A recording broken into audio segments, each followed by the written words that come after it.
So now let's talk a little bit about the top 10 most important nonverbal behaviors. And I wasn't sure where to put this, but I think that this is a great list that every student of interpersonal communication should read. So number 1, gesture to show animation. You should be appropriate with those gestures, but you want to show that you're charismatic. 2, nod and lean forward to indicate you're listening, that you're involved in what they're saying. Smile to show interest, attention, and positivity, which means you're a positive person. You're likable. 4, make eye contact in moderation. Don't stare at somebody like you're a serial killer, but do make eye contact periodically with them. Touch in moderation. Touch is important, but there are certain situations where you should not at all touch anybody. It's strange in the workplace. I was just watching the Shark Tank last week, and I know that's a weird show, but for some reason it was on, and I was so shocked that at the end of the presentation, the person who got the investment hugged every single one of the sharks. Very, very strange, because you would think to yourself, these people are professional, especially the one guy is very distant. He's very hard on the presenters, and yet he did come in for a hug, even though there was some awkwardness there, but it seemed like the presenter wouldn't take no for an answer. So certainly touch can be awkward, and hugging people may not always be appropriate. Use vocal variety to communicate involvement. Vocal variety just means your voice is low, but then it also comes up to a very high pitch to show that you're excited about something, but then it comes down to a low tone again, and using that variety of high and low tones, but also volume variety is going to be important too. But vocal variety refers to the tones, the pitch, high and low pitch, and then of course the volume. 7, use appropriate facial reactions, posture, and back channeling cues. Back channeling cues are ways that you let somebody know that, again, you're paying attention to what they're saying. The most common back channeling cue is We'll talk more about that in Chapter 8.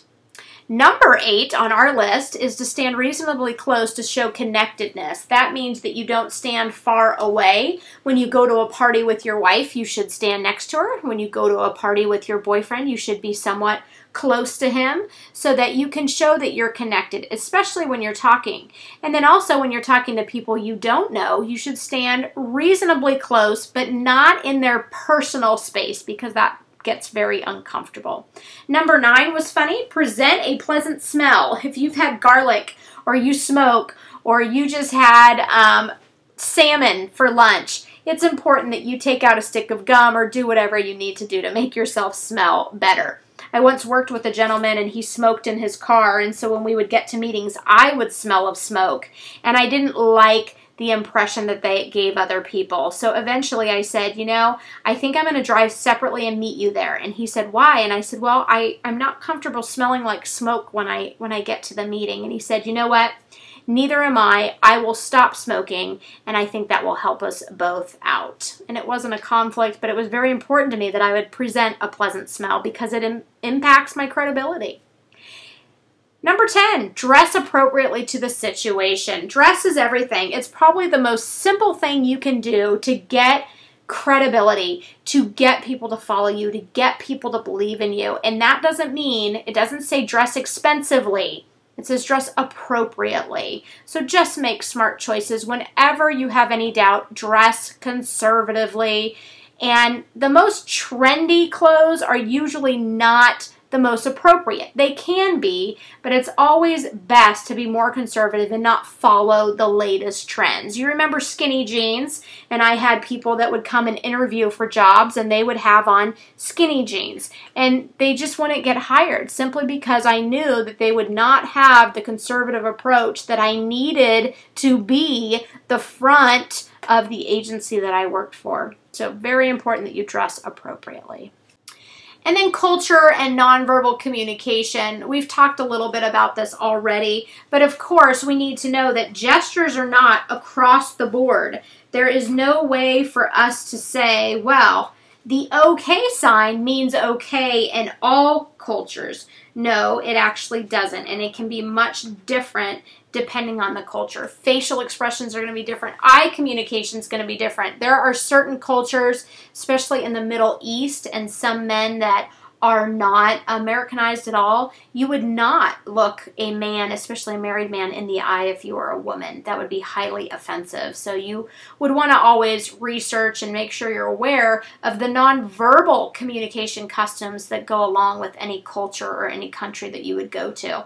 And then colors are going to be a big part in certain aspects. Remember back in the 70s and 80s, it was the Crips and the Bloods that were the two gangs in LA. And if you were wearing blue and you walked over onto the Crips side of the territory in LA, you would be shot. And if you were wearing red, if you were wearing, is that how it went? The Crips and the Bloods. The Crips were the blue. So I don't know if I got that right. But you get the general idea that Crips were wearing blue. If they walked over into the Bloods territory, they should be wearing red, and if they weren't, they would be shot because it would be assumed that they were actually a Crip and not a Blood. So there's certain countries where colors mean very important things. Some colors mean royalty, and so you can't wear them if you're not royalty.